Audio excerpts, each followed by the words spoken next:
Olá, boa tarde. Estamos começando mais um webinar Consumidor Moderno. Eu sou Estela Cangerana, editora-chefe do Grupo Padrão, e hoje eu estou aqui com a Ana Paula Lapa, vice-presidente de Produtos e Inovação da Mastercard Brasil e Conisul.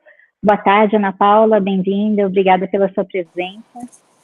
Boa tarde a todos, eu que agradeço, é um grande prazer estar aqui hoje. Muito obrigada. Nós estamos também com Demétrio Teodorov, Head de Inovação da Riachuelo. Boa tarde, Demétrio. Obrigada pela sua presença. Obrigado pelo convite. E é um super prazer estar aqui com vocês falando de futuro, inovação e varejo nesse momento de Covid tão particular que estamos vivendo. Muito obrigada. Nós estamos também com Jacques Meyer, diretor executivo de conhecimento do Grupo Padrão. Oi, Jacques, tudo bom? Olá, Estela, boa tarde, Demétrio, boa tarde, Ana Paula, boa tarde à nossa audiência. Espero que possamos ter mais uma discussão bastante enriquecedora hoje. Obrigada, Jacques. O Grupo Padrão, com a Consumidor Moderno, criou a plataforma pioneira em fornecer insights sobre a evolução do consumidor e trabalha constantemente para trazer o melhor conteúdo em multiformato. O webinar Consumidor Moderno faz parte dessas iniciativas. Hoje, nós vamos falar sobre segurança e inovação na nova jornada do consumidor. Como oferecer a melhor experiência para o cliente no pós-quarentena. Durante a nossa conversa, quem quiser pode nos enviar comentários e perguntas pelo nosso chat do YouTube e também pelo nosso WhatsApp. 11 940 56 8365. Ao final, eu vou ler esses comentários e perguntas para os nossos convidados. A Mastercard é uma empresa global de tecnologia para o setor de pagamentos. Tem como missão garantir confiança nas transações de mercado, impulsionando o crescimento de negócios e facilitando a experiência de consumo com processos simples, seguros e inteligentes. Neste momento de quarentena, com as mudanças que estamos passando, ela adapta sua marca e convida todos, usuários e parceiros, a criarem novos hábitos e começar o que não tem preço. Já com o propósito de transformar vidas através da moda, a Riachuelo vem trabalhando há mais de 70 anos para contar boas histórias, estar próxima dos clientes, do time de colaboradores e oferecer uma moda que celebre as mais diversas manifestações, cores e vozes. Com a maior parte fabril da América Latina, a varejista é uma das maiores empresas de moda do país e referência no setor. Hoje, a rede possui mais de 30 milhões de clientes no cartão Riachuelo e mais de 320 lojas próprias espalhadas pelo país. Com nossos dois convidados de hoje, conhecendo tão bem as necessidades de adequação a uma nova jornada de consumo e as mudanças que se tornaram tendências para o futuro, acho que a gente tem muito para conversar. Ana Paula, eu queria começar com você. Queria te pedir para contar um pouco sobre essas tendências de mudança de consumo que vocês percebem aí na Mastercard, em especial, obviamente, nos pagamentos. O que vem por aí, Ana Paula? Bom, é super interessante viver um momento de aprendizagem profunda. O que a gente percebe, o que a gente vê hoje é uma aceleração de uma tendência que já era percebida, não só no nosso país, mas ao redor do globo, de aumento de consumo em canais digitais, né? A gente já tinha... O ano passado, números oficiais do Brasil já mostram um crescimento de mais de 30% de transações no e-commerce no Brasil contra 2018, que é um crescimento bem maior do que os 18,5% da indústria como um todo, né? Na Mastercard, a gente vem percebendo isso de forma, como eu falei, acelerada, cada ano mais rápido que o ano anterior. Esses meses de pandemia fizeram essa tendência, obviamente, se tornar mais rápida. O que a gente tem percebido desde finais de fevereiro, mês de março inteiro e ainda mês de abril, e obviamente a gente vai continuar vendo isso em maio, é um aumento importante do consumo através da que a gente chama de cartão não presente, né? E é o que consumidor comprando seus bens, seus serviços através de e-commerces. E essa é uma clara aceleração desse movimento que já existia em vários setores da economia. A gente já tinha os campeões de uso no e-commerce, os produtos que eram mais vendidos, a gente já tinha o consumidor acostumado a comprar livro, acostumado a comprar conteúdo de música e vídeo, e hoje você vê esse consumo expandido a várias categorias que, inclusive, não estavam presentes no e-commerce, né? Então, a gente vê que o que vem por aí, a gente acredita muito numa consolidação do e-commerce, numa consolidação de hábitos de uso do consumidor, mas também do aprendizado que cada negócio, do maior já mais habituado ao mundo do e-commerce, ao pequeno que precisou se adaptar, se tornando, deixando esses hábitos, esse aprendizado absolutamente como parte da sua vida, né? Então a gente acha que essa é uma tendência que acelerou e que vai deixar raiz. A gente não acredita que a gente volte a ser como éramos antes dessa situação começar. Obrigada, Ana. Agora, Demetrio, vocês, com a Riachuelo, têm se destacado bastante no e-commerce. A gente sabe que vocês têm um case de sucesso nessa área. Então, o que eu vou pedir para você, eu gostaria que você contasse um pouco como foi essa transformação digital dentro da Riachuelo, né, da loja física para e-commerce, especialmente porque eu sei que vocês têm um cuidado muito grande e especial com a experiência do cliente dentro do seu ambiente virtual.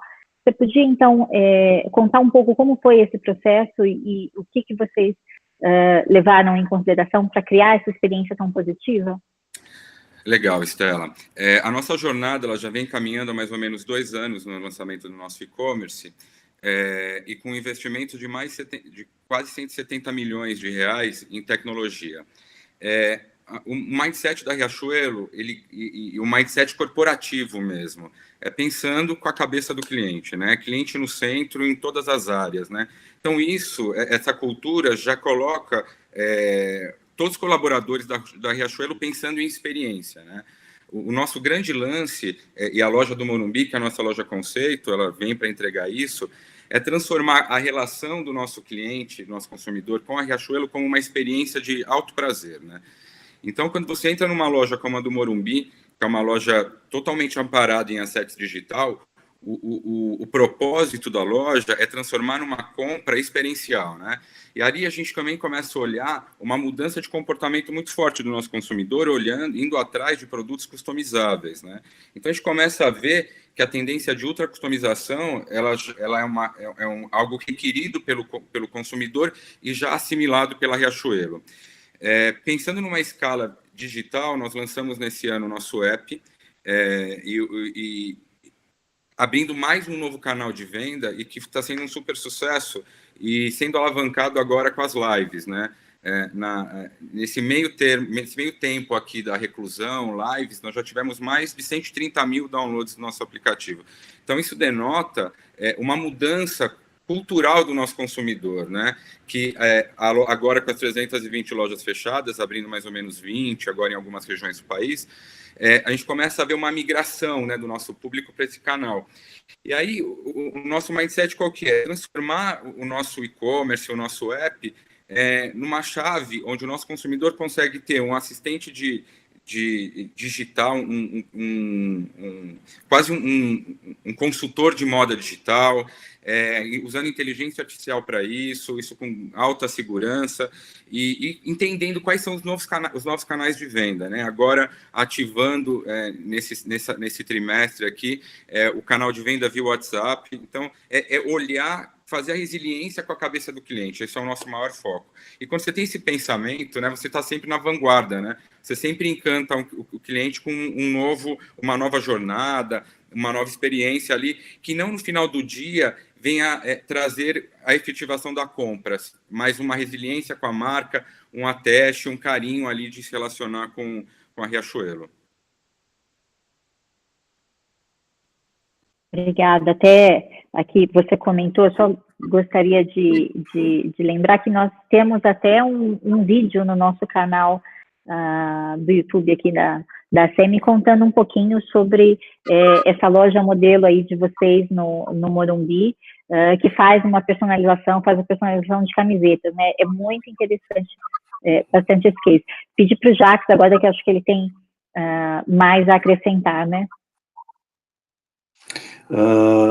Então, pessoal, o que me chama a atenção é o seguinte, temos aqui mais 2 casos de empresas que tiveram que empreender ou compreenderam que seria necessário acelerar investimentos e esforços no caminho dessa digitalização irreversível. Mas eu gostaria de entender, e gostaria de que se compartilhar esse entendimento com a nossa audiência, dentro da seguinte perspectiva: como que é tomar decisões num ambiente desses, em que tudo é mais rápido e as empresas precisam tomar decisões muito rápidas, muito ao sabor do momento? Que variáveis vocês consideraram para tomar as decisões de negócio que levaram a essa digitalização acelerada? Claro, a Mastercard tem, evidentemente, um processo um pouco bem global, e com isso, evidentemente, há muitos aprendizados de diversas praças. O próprio meio de pagamento digital já estava bastante introjetado, né? A gente tem o Masterpass e assim por diante, mas, mesmo assim, no calor do momento, no calor da pandemia, vendo que vários e vários clientes, por exemplo, a Mastercard, tiveram que se digitalizar rapidamente, tiveram que tomar essa decisão, e você, Demétrio, em cima de uma rede que até há pouco tempo mantinha uma operação física muito forte, como foi tomar decisão no calor desse momento, e que variáveis vocês consideraram para tomar decisões muito rápidas para poder fazer frente a esses desafios? Ana? Oi, deixa eu começar aqui. Você falou alguns pontos que são importantes, já. A gente tem uma vantagem como empresa global de ter benchmarking de países que vêm passando por isso em estágios diferentes do nosso, né? A Mastercard, até por ser uma empresa global, ela já tinha, e uma empresa de tecnologia, a gente já tinha o hábito desse contato constante para fora do país, como parte da nossa vida, né? Então, a gente já tem ferramentas que estavam aí implantadas, porque a gente precisava manter essa dinâmica. O intercâmbio era forte, né?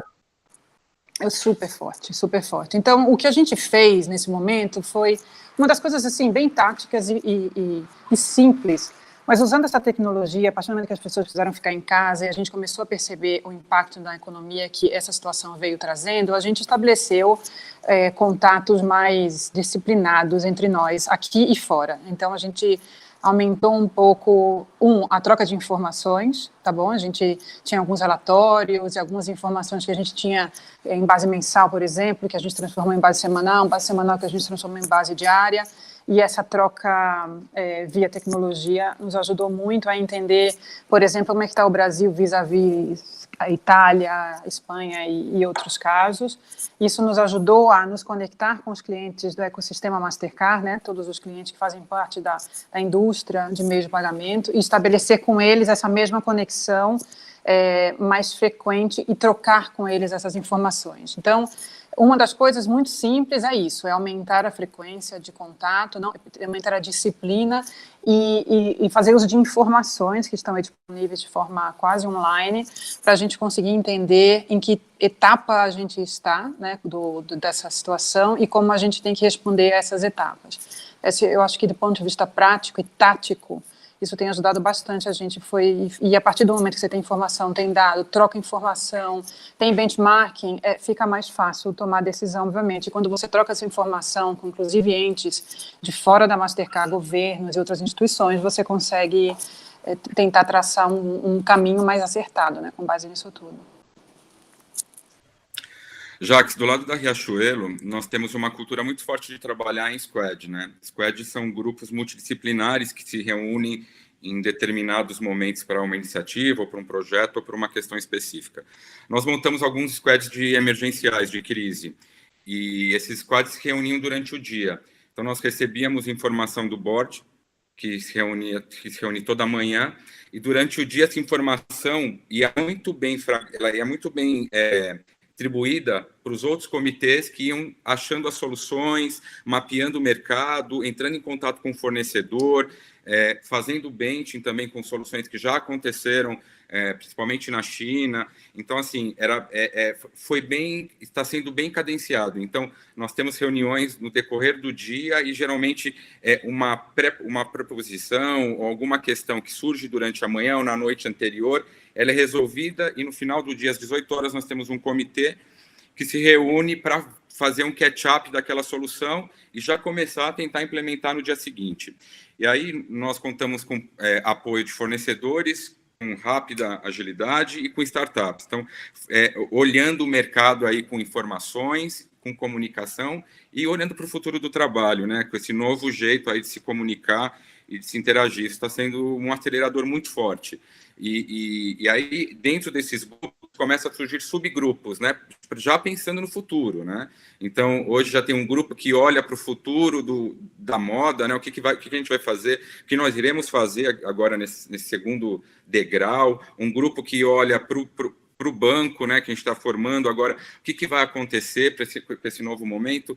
Então, tem um grupo muito forte que olha um incêndio diário e um grupo muito forte que olha o que vai acontecer daqui 6 meses no máximo, para a gente estar dentro da nossa estratégia, colocar tendências, porque o futuro foi todo refaturado agora, né? Todos os algoritmos que nós tínhamos, eles caíram, né? No começo de março, tudo aquilo que a gente havia determinado como próximo passo de futuro, de tendência, foi ressignificado, né? Então, assim, é com muita informação e muita parceria que a gente está conseguindo ter agilidade nas nossas decisões estratégicas.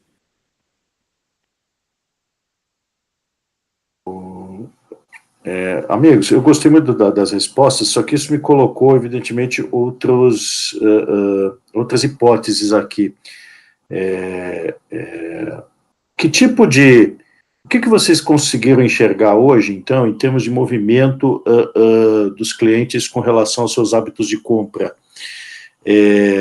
Considerando justamente, primeiro, eu acredito que deve haver uma distinção, acho que nós podemos apreciar 2 tempos, pelo menos os nossos dados indicam isso. Um primeiro tempo muito voltado para o produto voltado para o atendimento de necessidades dentro do lar, né, produtos de higiene, e depois, no segundo momento, aí, um consumo um pouco mais variado. Eu gostaria de saber, no caso da Mastercard, se esse comportamento brasileiro refletia um pouco do mercado global, e se é isso mesmo, ou seja, esse primeiro movimento de vamos cuidar do que está muito próximo, vamos pegar tudo aquilo que se relaciona à saúde, higiene, assim por diante, depois começou a se diversificar, e eu queria também entender como foi no caso da Riachuelo, considerando que no primeiro momento teve que fechar centenas de lojas e acelerar os negócios de e-commerce, e como que foi essa transição agora para o momento em que as pessoas se sentem mais à vontade, acredito, para comprar. Para começar com você, Ana Paula. Tem um pouco disso, sim. A gente percebeu... O primeiro momento vamos pensar o que o consumidor parou de consumir, é o óbvio, mas os números mostram as dimensões. A gente vê uma queda em consumo de tudo que é relacionado a entretenimento, né? Do ponto de vista de entretenimento físico, né? Viagens, passagens, toda transação fora do país, né? A queda aconteceu rápido. Por outro lado, você via setores como supermercado, farmácia, muito resilientes, mantendo uma tendência, até aumentando tendência de gasto no primeiro momento. Isso, uma coisa basicamente compensava a outra. Com o passar do tempo, a gente obviamente percebe que ainda existe, do ponto de vista onde o consumidor gasta, ainda existe... Não é possível voltar ao mundo do entretenimento como a gente via antes, nesse mundo físico do entretenimento. Isso continua sendo uma realidade. A gente continua vendo setores de consumo básico, como os que eu citei, e eu acrescentaria, por exemplo, gasolina também, como esse, como um terceiro, se mantendo e sendo...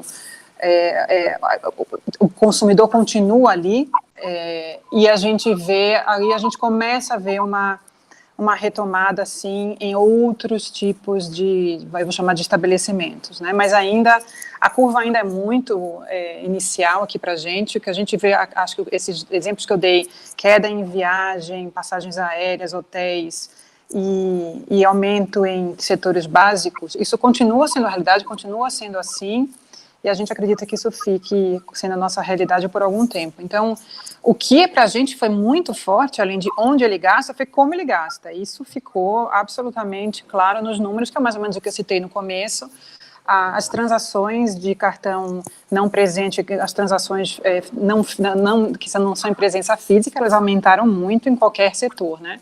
Então, isso realmente foi muito forte, muito rápido, e a gente viu a Mastercard divulgar resultados globalmente a semana passada e falar que metade das transações da Mastercard no mundo já são em cartão não presente, né? Isso a gente acredita que é, de novo, uma tendência que veio para ficar. Impressionante. Do nosso lado, a exponencialização do e-commerce, que já era algo natural, ele deu uma acelerada principalmente na parte de infra, né? Para conseguir suportar, porque o nosso e-commerce mais que dobrou. Nós vendemos, o nosso volume está maior que Black Friday, né? Só para vocês sentirem a nossa pegada. Então, assim, nós estamos tendo um olhar muito forte, muito sério para a logística e para sustentar, né, esses novos canais. Mas uma coisa interessante que surgiu foi o novo momento de comunicação, né? Então, assim, as lives sendo hoje um veículo super bacana e um dos principais veículos de comunicação hoje nesse momento, né? A live da Marília Mendonça foi um estouro para a gente, foi um sucesso. Então, a gente começa a entender, né, que o storytelling mudou. Né? Então, assim, como que você encontra agora, né, esse cliente físico para o digital, que agora você tem que engajar nesse novo canal, né? Então, assim, está sendo muito interessante essa nova jornada. E aí, falando quanto a produtos, a Riachuelo acabou de lançar uma linha PET e que está sendo super bem recebida. A linha Casa também sendo vendida no nosso site, com uma abrangência muito legal. E aí, assim, a gente percebe uma evolução nas vendas de roupa de trabalho, né? Que as pessoas continuam trabalhando, continuam fazendo home office, né?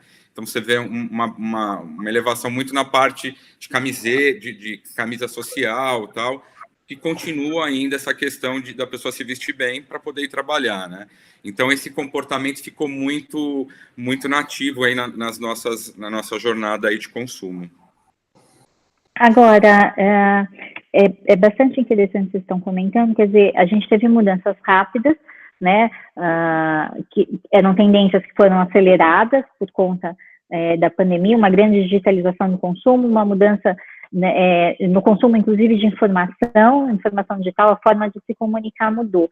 Eu sei que ainda é pouco tempo que nós estamos aqui em quarentena no Brasil, um mês e meio, aí, mas pelo que vocês vêm sentindo das mudanças, é possível já a gente ter indicações de como deve ficar essas relações de consumo e mesmo esse consumo de informação e esse comércio no pós-pandemia, dá já para a gente falar de um novo modelo, um modelo híbrido entre o físico e o digital. Tem segmentos que se destacam mais para um lado, mais para outro. Eu queria ouvir a opinião de vocês.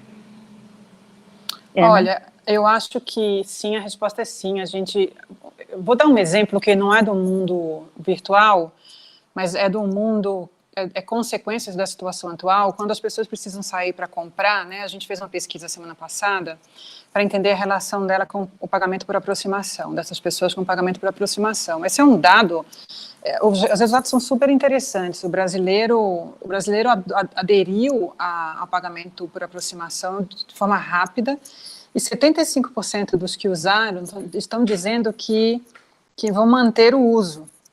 Desses que passaram a usar, quase 35% nunca tinham usado. Experimentaram e boa parte deles está dizendo, olha, mudou minha forma de ver, gostei da experiência, é rápido. Então, esse é um exemplo do nosso consumidor efetivamente nos dizendo, mudei, isso me trouxe um aprendizado, me fez viver uma experiência que eu não conhecia, mas que me trouxe, de alguma forma, praticidade, no caso do pagamento por aproximação, né? No mundo do pagamento por e-commerce, a gente acredita que a tendência seja mais ou menos a mesma. Quem nunca comprou passou a comprar, recebeu seus produtos em casa, ou seja, continuou tendo acesso ao que precisava comprar. Da mesma forma que os estabelecimentos que já não estavam nesse mundo, quem já estava provavelmente evoluiu e melhorou, inclusive o atendimento ao cliente, a partir do momento que você não tem a loja física, você dá mais prazo de troca, você dá canais digitais para o cliente falar com você, tirar dúvidas, isso tudo aconteceu. Ao mesmo tempo em que quem não tinha o comércio eletrônico como parte da sua linha de negócio, estratégia de negócios, passou a adotar. Então, em todos esses casos, tanto o lado do consumidor, como que passou a usar ou mais, ou pela primeira vez, por necessidade, quanto o lado do estabelecimento, que aprendeu ou evoluiu, isso também não muda, isso fica, né? E você, de novo, como eu falei para vocês, a gente vê nos números aqui, para a gente, tipos de bens e categorias de bens e serviços que antes não eram praticamente consumidos no e-commerce, sendo... isso realmente vai trazer uma mudança de hábito. A gente acredita que ela seja perene e duradoura, mesmo após essa pandemia. Bom, nos estudos que nós estamos fazendo de tendência e futuro, fica muito claro que no novo normal nós vamos interagir muito menos, né, com outras pessoas, principalmente na jornada de consumo, né? Então, como a Ana comentou, o pagamento contactless para a gente é algo que está super em voga, né? E aí, pensando em todos os formatos, né? QR Code, pagamento com voz, para a gente, dentro de uma jornada, aí, trabalhando com a Alexa nesse lugar, eu acredito que micro CDs vão começar, essa tendência vai começar a emergir, né? Em função da logística rápida. Eu acredito que vai ter também um renascimento dos lockers. Se a gente conseguir ter uma malha de lockers bacana, aí como consumo, você pode retirar em vários pontos da cidade, não necessariamente esperar o correio para te entregar ou a logística. Realidade aumentada e realidade virtual aí em loja para você localizar produto.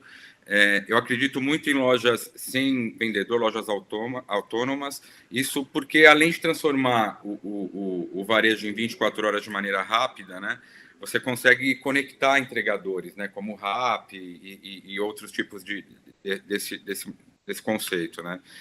Eu acho também que o self-checkout é algo que vai ser must aí em todas as redes de varejistas, né, em função dessa determinação de menos contato. E para evitar fila, o PDV mobile, você resolvendo quando você não tem uma habilidade aí no self-checkout. Eu acredito também no RFID, aí agilizando processos, menos contato, e novas explorações aí de logística, né? Como acho que agora vai a entrega com drone. Eu acho que a gente vai começar a dar chance para algumas tecnologias que a gente tinha um certo medo de colocar para frente, né? Aquele zeitgeist anterior, né? De ter medo de fazer assinatura de contrato digital, né? E hoje todo mundo corre atrás disso, senão não consegue viabilizar o negócio. Então, acredito que no varejo a gente vai correr atrás de algumas tendências que a gente tinha um pouquinho de restrição, que agora a gente vai começar a amplificar realmente. No mínimo, prototipando para depois evoluir. Então, eu acredito que tudo que tiver que causar o menos contato pessoal possível, para evitar a contaminação, vai ser colocado em voga, vai ser elemento meio que must aí no varejo. Eu partilho das suas observações, Demetrio, mas uma coisa que me chama a atenção, quer dizer, quando você colocou o conceito de distanciamento aplicado à loja física, que me parece também inevitável, as redes vão precisar se preocupar em manter essas distâncias, então, de repente, o mobile checkout, o self-checkout, tudo isso vai ajudar a reduzir aquele ponto de fricção caracterizado pelo momento do pagamento. Mas eu gostaria de saber com os nossos colegas, de maneira geral, o quanto que estamos aprendendo a reduzir pontos de fricção, essas zonas de atrito, na experiência do cliente, tanto no modelo físico, quanto o que está sendo projetado para o modelo digital, ou seja, no virtual, no real, o que podemos vislumbrar em termos de redução de fricção para que a experiência do cliente possa ser uniforme, né, garantindo distanciamento social, evidentemente segurança de dados também no dia a dia. Esse é um ponto muito importante para uma empresa como a Mastercard, extremamente importante, porque se o consumo, falando um pouco, separando aqui o mundo do consumo virtual, se ele se mostra uma tendência já importante nos últimos anos, com uma aceleração clara, a gente precisava garantir a experiência, a segurança nessas transações, mas o desafio é garantir essa segurança sem acrescentar fricção no processo, né? Porque o consumidor tem à sua disposição já há algum tempo serviços muito rápidos que hoje dão para a gente possibilidade dão uma possibilidade de ter tudo na ponta dos dedos. Isso gera para a gente, obviamente, menos paciência para esperar e ter que passar por etapas, né? A gente fala, se a gente já teve disposição de esperar, marcar um táxi para o dia seguinte, esperar, a gente sempre usa esse exemplo nas nossas conversas aqui na Master, hoje você chama um táxi ou um carro compartilhado, você não quer esperar 5 minutos, né? Então, a questão da segurança vem sendo estudada, e aí, como era uma tendência que já vinha acontecendo, isso não é novo, mas é acelerado, vem sendo acelerado nos últimos 2 anos, que é como trazer tecnologia para o momento da transação no lado virtual, sem essa fricção. E a gente usa a autenticação através de vários modelos, né, vários canais de autenticação. E muita informação, muita inteligência artificial para garantir que o consumidor perceba o menos possível, mas se sinta seguro. Então, aqui, o equilíbrio eu preciso lhe dar, consumidor, a certeza e a segurança de que que aquele processo é seguro e está sendo checado. Então, a gente tem exemplos de número de cartão que são tokenizados, né, que não são exatamente o número físico do teu cartão fica protegido, você usa um token, uma autenticação que usa a biometria, usa face, usa impressões digitais, isso a gente já tem um pouco mais, é uma coisa que já está caindo no nosso... no uso, no hábito do consumidor, e a gente também tem camadas, essas são as camadas onde eu estou mostrando para o consumidor que ele está sendo protegido, que alguém está cuidando dele. Associada, a gente acrescenta camadas de segurança que são quase invisíveis, porque tem que ser, mas que estão trabalhando em paralelo, e o uso de informação é através do uso de informação que a gente faz isso. Então, desde a maneira como você segura o seu celular na hora que você está fazendo uma compra, isso é inteligência artificial e a gente tem tecnologia para isso, para saber se é você mesmo que está segurando o seu celular, a forma como você digita, esse tipo de coisa, esses são dados que hoje, na prática, na vida real, já são utilizados para garantir a segurança com pouca fricção, né? Sem falar, obviamente, do que eu já citei, que são as autenticações mais físicas. E essa troca de informação, onde você está, se você fez uma compra aqui, imediatamente você não pode ter feito, a não ser que ela seja virtual, em outro país, muito, muito longe. Então, isso faz sentido onde você compra, a geolocalização, seus hábitos de consumo, os seus valores, tudo isso, em fração de segundos, é utilizado em cada transação que você faz. Então, isso já vem vem evoluindo. O protocolo de autenticação que a nossa indústria agora passa a adotar, que a gente está chamando de o EMV 3DS 2.0, que é isso, é autenticar com segurança, com pouca fricção. E, ao mesmo tempo, no mundo físico, a gente tem, eu citei um pouco o exemplo do pagamento sem contato, é pura experiência. O pagamento sem contato é pura experiência. Nada além disso. É garantir para o consumidor a agilidade e o uso do seu tempo da melhor forma possível. Então, acho que a gente está indo num caminho espetacular para garantir que essa tendência seja realmente um caminho sem volta.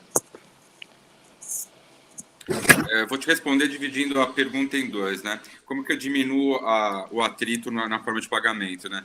Com um pensamento totalmente voltado no cliente, com uma camada de omnichannel, a nossa ideia é que a compra ela fique quase que instintiva para o nosso cliente. Então, da seguinte forma, eu deixei um produto no carrinho, no site ou no app, eu consigo ter essa visão na loja, e na hora que eu estiver fazendo uma compra física, eu consiga comprar todos esses itens. E aí, com o pagamento, nós estamos estudando aí a utilização de várias formas de autenticação, né? Com reconhecimento facial, com biometria.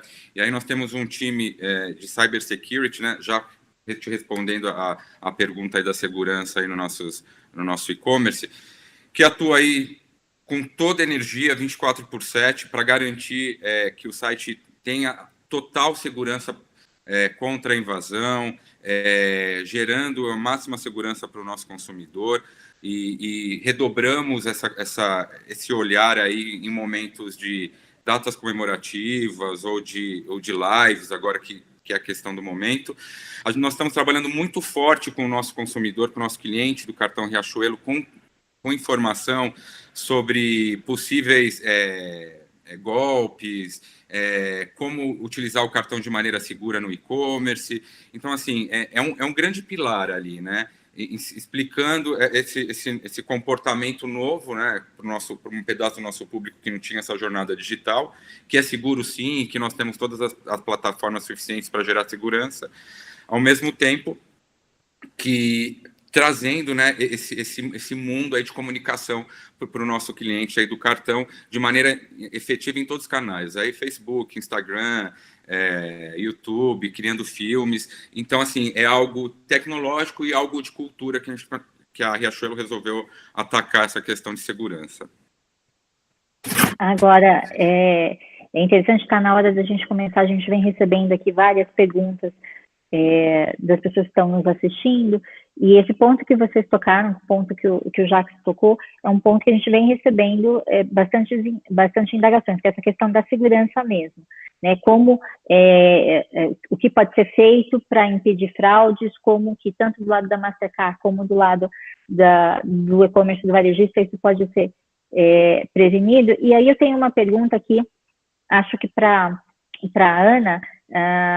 Existe previsão de integrar meios de pagamento da Mastercard com o WhatsApp de forma segura? Existe isso? Olha, previsão é uma palavra forte. Eu diria que a gente está sempre, a gente, obviamente, com todos outras empresas de tecnologia, é constante a gente ter discussões sobre como melhorar a experiência de pagamento do consumidor, né? A gente sabe que o Banco Central vem com uma experiência que vai trazer bastante benefício, acreditamos nós, para o consumo no Brasil. O WhatsApp é uma ferramenta extremamente bem penetrada no país. A gente quer entender se, garantindo que a jornada de segurança de todas as partes, né? Porque aqui você está falando de vários entes, Mastercard, um banco, uma empresa como o WhatsApp, tem que garantir que a gente tenha condições de oferecer um serviço que seja real-time online, né, como a gente espera que seja, com todas as camadas de segurança. Então, existem, sim, intenções e discussões nesse sentido, para que, com o WhatsApp é um exemplo, não é o único, mas porque fazem parte da nossa estratégia, fazem parte do nosso dia a dia. Assim como a Mastercard, por exemplo, vou dar um exemplo claro, tomou a decisão de entrar nesse mundo de pagamento real-time fora, comprando uma empresa como uma empresa que já fazia isso no Reino Unido e que hoje faz bilhões de transações real-time ali de conta para conta, 24/7, 365 dias por ano. Faz parte da estratégia da Mastercard continuar investindo em real-time payments. Via seu cartão, ou via sua conta, isso não importa, mas e a gente, de novo, explora os canais que façam sentido. Certamente vão estar no teu celular, porque essa é a realidade, né? E o WhatsApp pode vir a ser de novo, um exemplo, porque para o Brasil é um exemplo claro, mas fora do Brasil há outros exemplos, onde a gente conversa, entende e vê se faz sentido, entende a maturidade da indústria. Então, são fases exploratórias ainda sem... Não posso falar em previsão, mas como parte da nossa estratégia, sem dúvida, estamos nesse caminho. Obrigada. Agora, Demétrio, tenho algumas perguntas aqui sobre algumas opções e ofertas que vocês faziam exclusivamente pelo espaço Riachuelo Mais. Aqui a pergunta é se tudo que estava disponível no espaço Riachuelo Mais está disponível também no e-commerce e que tipo de experiência, né, é possível ter pelo e-commerce da Riachuelo, se é exatamente igual ou muito próximo ao que se tinha nas lojas de vocês. Riachuelo Mais é um espaço de customização que hoje ele existe no Shopping Morumbi. É um uma loja conceito, nós estamos estudando esse modelo para fazer replicação em outras lojas. Infelizmente, a ultra customização nós não temos no site, é algo que nós estamos planejando em ter em alguns momentos, em algumas ativações, como possivelmente CCXP, que são feiras que nós fazemos ocasionalmente. Esse serviço, ele é um serviço, depende super de uma infraestrutura, né? Então, a princípio, é só na loja física, realmente. Eu quero fazer uma pequena pergunta para vocês, tendo em vista agora que vivemos um momento de digitalização acentuada, e que me parece reversível, e até mesmo pelo que o Demetrio acabou de compartilhar, ou seja, que boa parte dessas possibilidades digitais foram transferidas também para a loja física. Queria saber o seguinte, que método, tanto de um lado quanto de outro, na Master, né, e na Riachuelo, vocês utilizam para poder extrair o melhor que os dados têm, ou seja, de que forma, que método vocês estão usando, que processo vocês costuraram para poder tirar a informação estruturada, insight mesmo do Analytics e aplicar no negócio? Essa é uma pergunta importante. No caso da Mastercard, a gente tem acesso, obviamente, como é a natureza do nosso negócio, transações de meios de pagamento, né, hoje, muito mais do que os tradicionais débito e crédito, como eu falei, real-time payments também, mas a gente tem um arcabouço de informações, a gente tem um braço de consultoria muito forte dentro da Mastercard. A Mastercard já usa esses dados de forma segura, garantindo privacidade, fazer projeções, por exemplo, de crescimento da economia. Isso é uma coisa que a gente já faz, a gente consegue usar os dados transacionais, o volume, onde, quando estão sendo feitas as transações com mais diversos tipos de meios de pagamento para projetar crescimento da economia ou não crescimento da economia. Esses são dados que a gente usa bastante e fazem parte de um dos pilares de negócio da Mastercard. A gente tem também, a gente tem dados diários que a gente acompanha por tipo de produto, por tipo de cliente, se é uma pessoa jurídica, se é uma pessoa física, se os hábitos de consumo vêm mudando ou não vêm mudando. Esse tipo de coisa a gente usa para conseguir oferecer, para a gente desenvolver soluções que atendam essas tendências. É por causa desse tipo de dado que a gente toma a decisão de desenvolver um protocolo de autenticação ou a possibilidade de tokenização de uma transação. É por causa desse tipo de dado que a gente desenvolve um produto novo ou tira um produto do ar.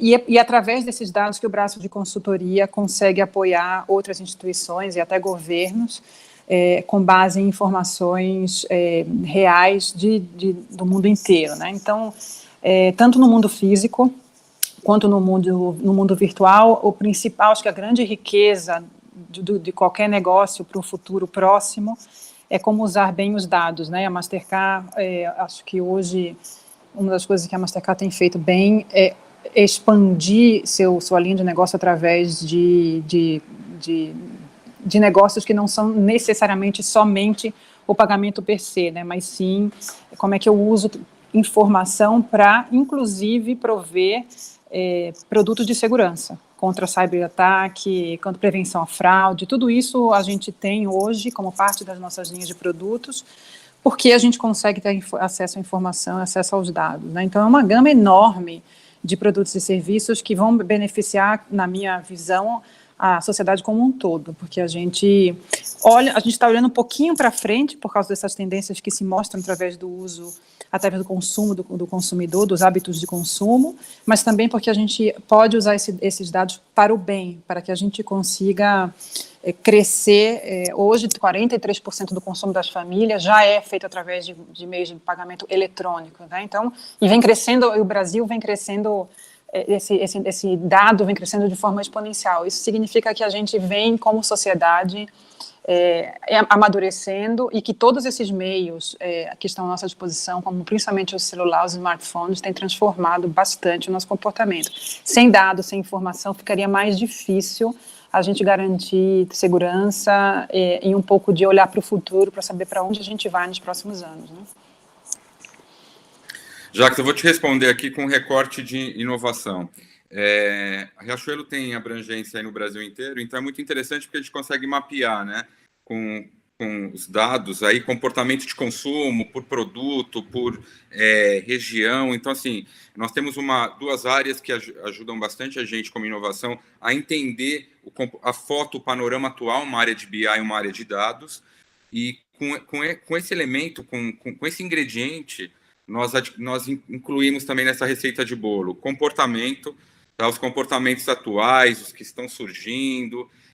Olhamos também tecnologia emergente e tecnologia disponível, juntamos tudo isso, e a partir daí que nós temos insights de como conseguir superar um desafio tecnológico ou de negócio, ou melhorar a vida do cliente, encurtando o atrito. Então, assim, olhar o comportamento, no final do dia nós transformamos números em comportamentos, olhamos tendências de ação, tendência de metodologia, juntamos tudo num caldeirão, e a partir daí, com uma metodologia proprietária, a gente começa a entender quais são os quick wins de inovação a serem colocados aí na nossa esteira de prototipagem. Obrigada. Jacques, você quer comentar? Não, pode ir, Estela. Porque, na verdade, nós ainda temos aqui várias perguntas, temos muitas perguntas chegando sobre esse futuro mesmo, né? Sobre como vai ser esse comportamento, como que as pessoas vão pagar, como que elas vão comprar. Mas o nosso tempo está se esgotando, nós vamos encaminhar essas perguntas aos nossos convidados para que eles possam depois respondê-las e vamos publicar as respostas no nosso site, porque nosso tempo de fato esgotou. Eu queria agradecer a presença, muitíssima presença da Ana Paula, muito obrigada, Ana Paula, e queria pedir para que você encerrasse nos contando um pouco que lição este momento atual nos traz. É possível, né, definir este momento em uma lição, em uma palavra? Eu acho que mudança é uma palavra apropriada. Ficam muitas lições de como a gente precisou ser flexível, como a gente precisou se adaptar. Ficam as lições de humanidade. Acho que a gente percebeu uma sociedade civil e empresas, pessoas se unindo para ajudar a sociedade como um todo a passar por isso, as empresas cuidando dos seus funcionários, garantindo a saúde mental, dando para eles o máximo de tecnologia possível, o máximo de ferramentas para eles continuarem fazendo o seu trabalho, né? Fica, para mim, a palavra seria mudança. Eu acho que a gente, como sociedade, vai aprender bastante e vai sair diferente do que a gente entrou. Que fiquem as lições que façam com que a gente construa um mundo melhor, com base no que a gente puder extrair de positivo de toda essa fase que a gente está vivendo.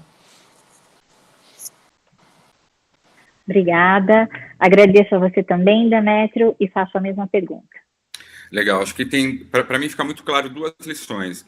Primeiro, que a marca que conseguir criar essa relação com o consumidor, mas uma relação afetiva nesse momento de Covid, é a marca que vai conseguir superar qualquer problema. Então, a marca ela vai ter que estar alinhada com o propósito do consumidor, né? Então, nesse momento, a filantropia ela tem que ser bem efetiva, então, que traga o resultado no final do dia. Então, eu vejo algumas marcas, aí eu posso falar com propriedade sobre a Riachuelo, que já fez doações em valores, em recurso próprio, em mais de 15 milhões de reais. Então, eu acho que esse é o grande timing, né? A gente vai começar a se perguntar, né, como indivíduo, será que eu vou continuar pagando R$50 num hambúrguer ou R$20 mil numa passagem executiva? Então, assim, nós vamos viver esse momento de questionamento, né, desse zeitgeist de consumo. E, em contrapartida, fazendo um recorte corporativo, eu acredito que a palavra transformação digital morreu. O próximo step é você ressignificar isso e transformar numa sustentação digital. Quem quer se transformar ainda digitalmente morreu. Eu acho que agora é o momento de você sustentar. Então, assim, trabalhar com uma assinatura digital, bombar seus canais digitais, pensar nesse novo formato de comunicação, nesse novo jeito de se comunicar em loja física. Então, eu acho que assim, as grandes lições é a resiliência da marca e como que ela se sustenta agora nesse momento, e que não tem que se transformar digitalmente. Quem tem que se transformar já ficou velho, e que sim, ela tem que se sustentar. Obrigada, Demétrio. Queria agradecer também a presença do Jacques. Jacques, peço também a sua mensagem final. Bom, a nossa conversa foi bastante instrutiva, trouxe muito bons conceitos, alguns dados importantes sobre de que forma o consumo vem correndo, se adaptando, adotando e emergindo em meios eletrônicos, o que é bastante satisfatório, porque isso nos traz mais segurança e certamente nos mostra um caminho virtuoso para podermos seguir como empresas no nosso dia a dia. Mas eu acredito que o momento em que a gente está, obviamente, envolto em uma nuvem de notícias que falam sobre a doença e falam sobre a pandemia, eu acredito que o pós-pandemia vai nos trazer a busca por curas diversas, elementos de reconexão. Nós teremos que curar, por exemplo, talvez muito provavelmente a nossa relação com o meio ambiente, a nossa relação com o trabalho, a nossa relação familiar. Todas essas curas farão parte do nosso mindset. Esse será o comportamento que teremos que buscar de agora em diante. Agora, de que forma poderemos estabelecer essas curas sem que a gente recaia, sem que a gente tenha recaídas nos formatos antigos que nos levaram hoje a vivenciar esse problema? E sim, boa parte da responsabilidade pelo momento que estamos vivendo recai sim sobre nossas formas de organização social, política, econômica e assim por diante, porque em nenhum momento estávamos preparados para uma pandemia que se anunciava, e ela já se anunciava há pelo menos 2 décadas, né, com a aceleração da globalização, entre outros fenômenos, a própria conectividade. Tudo isso fazia crer que seria possível termos que viver num momento como esse. Houve algumas pandemias, vamos dizer, algumas epidemias menores, gripe aviária, gripe suína, o ebola e assim por diante. Seria fatal que uma dessas pudesse ganhar o âmbito global que o coronavírus, que o Covid-19 ganhou. Então, esse é o momento de pensarmos em curas e de pensarmos em como seremos melhores do ponto de vista humano, do ponto de vista profissional, do ponto de vista emocional, do ponto de vista mensal, e assim por diante. Espero que consigamos, sim, sermos todos um pouco médicos de nós mesmos e médicos de toda a nossa etnia, de toda a nossa raça humana. Muito obrigado. Obrigada, Jacques. Obrigada também a quem nos acompanhou, e eu aproveito para convidar todos para continuarem conosco, acompanhando toda a nossa cobertura em relação às mudanças e comportamento do consumidor, que fazemos diariamente nos nossos portais, Consumidor Moderno, No Varejo, UAU e o Consumerista. Também nas nossas redes sociais. Lá você encontra ainda as informações sobre os nossos próximos webinários. Na próxima quarta-feira, sempre às 15 horas, os nossos convidados são a Telha Norte e a 3M, e nós vamos falar sobre inovação e mudanças nas linhas de produto. Muito obrigada, uma boa tarde e até a próxima.